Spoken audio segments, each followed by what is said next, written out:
نحمده ونصلي ونسلم علی رسولہ الکریم اما بعد۔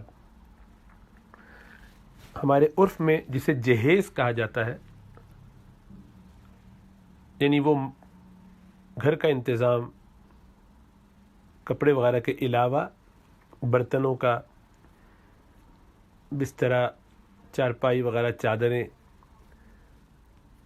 اسی طرح باورچی خانے کے برتن وغیرہ، پکانے کھانے کے، اس سب کا اہتمام لڑکی کے والد کی طرف سے کیا جائے یا اس کے ولی کی طرف سے، تو اس کو ہمارے ہاں جہیز کہتے ہیں۔ گویا تیاری، جہیز کے معنی چیزیں جو تیار کر کے دی جاتی ہے اور وہ لڑکی کو رخصت کرتے ہوئے دیا جاتا ہے۔ اس کی شرعی حیثیت یہ ہے کہ یہ اللہ کے رسول صلی اللہ علیہ وسلم اور صحابہ کرام کا یہ معمول نہیں رہا، تو یہ مشروع نہیں ہے، یہ ہمارے کلچر کا حصہ ہے اور اس سے بچنا چاہیے۔ والدین جو اپنی بیٹی کسی کو رشتے میں دیتے ہیں تو ساری ذمہ داری اس لڑکے پر ہے کہ وہ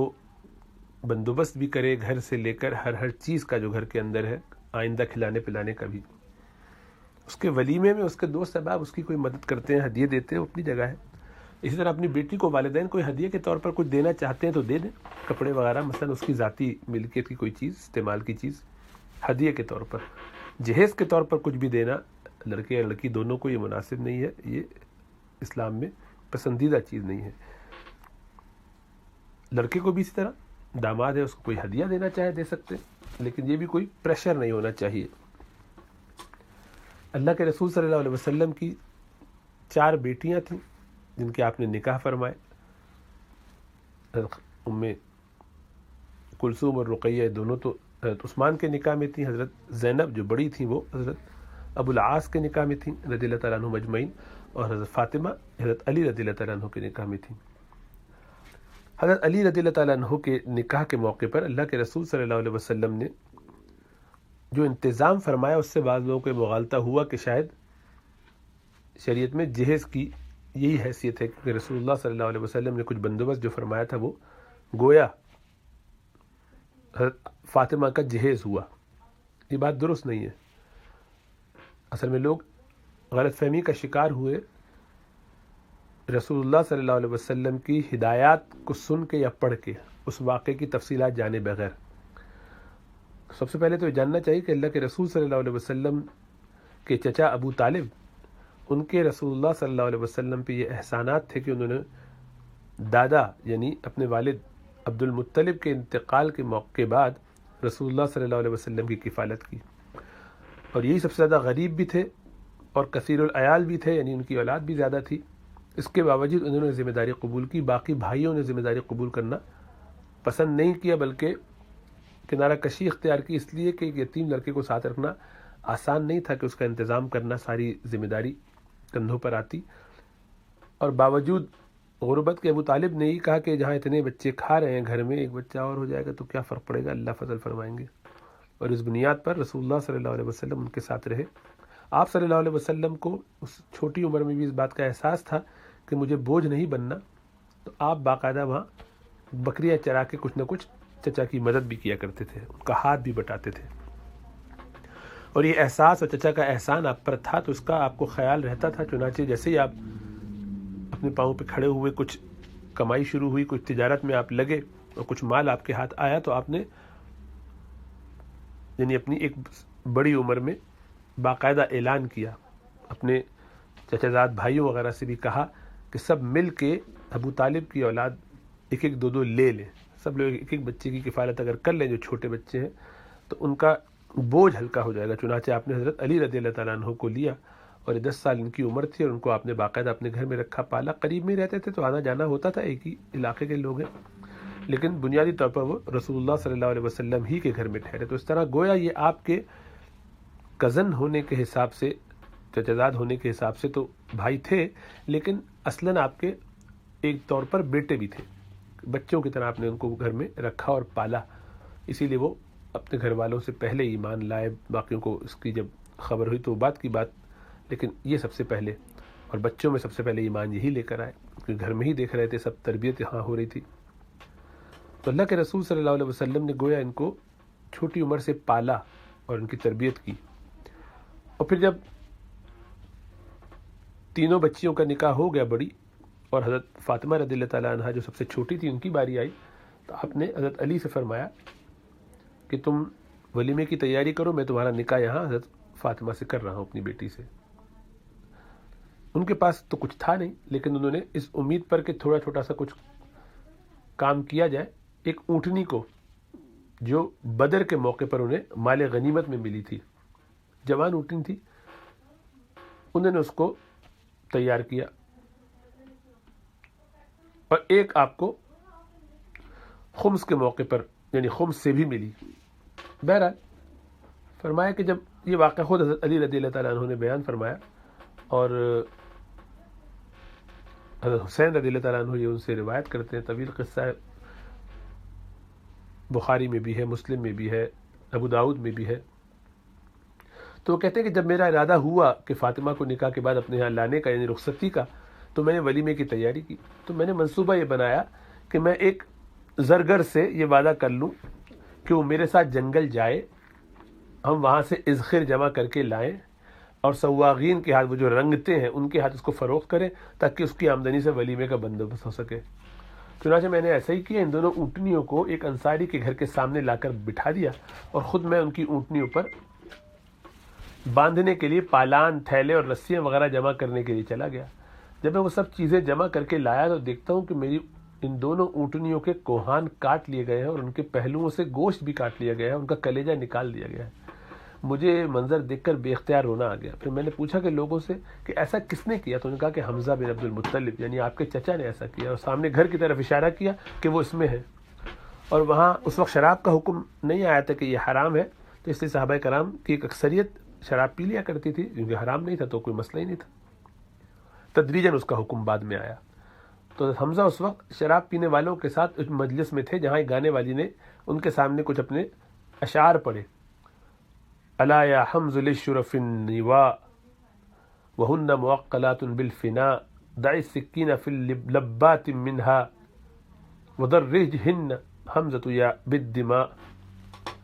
اس طرح کے کچھ اشعار انہوں نے پڑھے، اور ترجمہ اس کا یہ ہے کہ اے حمزہ دیکھو وہ سامنے جوان اور فربا اونٹنیاں ہیں جو گھر کے سامنے بندھی ہوئی ہیں، ان کے گلوں پر چھری چلا اور ان کو خون میں لت پت کر دو۔ اب یہ جو شعر اس نے پڑھا، یہ گانا اس نے گایا، حضرت حمزہ نشے کی حالت میں تھے۔ مراد اس کی یہ تھی کہ شراب تو ہم سب پی رہے ہیں اور ہم تو کام ناچنے کا کریں اور سنا بھی رہے ہیں گانے بھی، لیکن خالی ایسے بیٹھے رہنے، خالی پیٹ مزہ نہیں آ رہا۔ یہ سامنے دو اونٹنیاں بھی کھڑی نظر آ رہی ہیں، کیوں نہیں اس کا کلیجے نکال کے پکائی جائے۔ تو بس وہ انہی کو، کیونکہ بڑے بہادر اور طاقتور آدمی تھے، تو ان کی طرف یہ شعر کہا تو وہ بس اٹھے، تلوار اٹھائی اور لپکے، اور فوراً جا کے دونوں اونٹنیوں کو نہر کیا، ان کے کلیجے نکال کے لے آئے، اور پھر ان لوگوں نے بھون کے کھایا ہوگا۔ تو حضرت علی رضی اللہ تعالیٰ عنہ کو یہ بات سن کے تو بہت ہی غم اور تکلیف ہوئی کہ وہ تو پورا انتظام کر کے اسی بنیاد پر چل رہے تھے کہ اس سے ولیمہ کریں گے۔ تو رسول اللہ صلی اللہ علیہ وسلم کی خدمت میں حاضر ہوئے، فرماتے ہیں میں نے کہا کہ کہنے لگے کہ وہاں پہ زید بن حارثہ موجود تھے، میرا چہرہ دیکھ کے وہ سمجھ گئے کہ میں پریشان ہوں، ساتھ ہی رہتے تھے، بچپن سے جانتے تھے، دوست تھے۔ کہا کہ پوچھا تو کیا ہوا؟ فرمایا کہ یہ ایسی صورت ہو گئی، ایسا ناگوار منظر میں نے اس سے پہلے کبھی نہیں دیکھا۔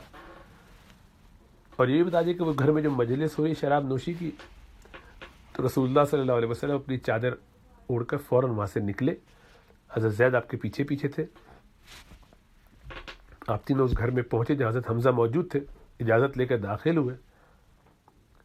آپ صلی اللہ علیہ وسلم نے حمزہ کو تھوڑی ملامت کی کہ بھئی یہ کیا تم نے کیا، یہ تو برا طریقہ ہے، لیکن وہ شراب کے نشے میں بالکل تھے تو آنکھیں سرخ ہو رہی تھی، اس لیے انہوں نے ایسے سر اٹھا کر غصے سے ذرا سا رسول اللہ صلی اللہ علیہ وسلم کی طرف دیکھا۔ وہ ہوش میں تو تھے نہیں اس وقت، اور پہلے تو حضور کے پاؤں کی طرف گھورتے رہے، پھر اس کے بعد نظر اٹھا کر آپ کے گھٹنوں کو گھورتے رہے، پھر کچھ اور نظر اٹھائی آپ کی ناف کے قریب، پھر وہاں سے گھورتے ہوئے آپ کے چہرے کو گھورتے رہے، اور بھی وہ خاموشی کے ساتھ ایسا کرتے، اور آخر میں بہت تیز لہجے میں بولے وَهَلْ أَنْتُمْ إِلَّا عَبِيدٍ لِأَبِي، کہہ رہے تم سب ہو کیا سوائے میرے باپ کے غلام ہونے کے، یعنی تم سب تو میرے باپ کے غلام ہو۔ کیونکہ حمزہ رضی اللہ تعالیٰ عنہ کے والد یعنی عبد المطلب،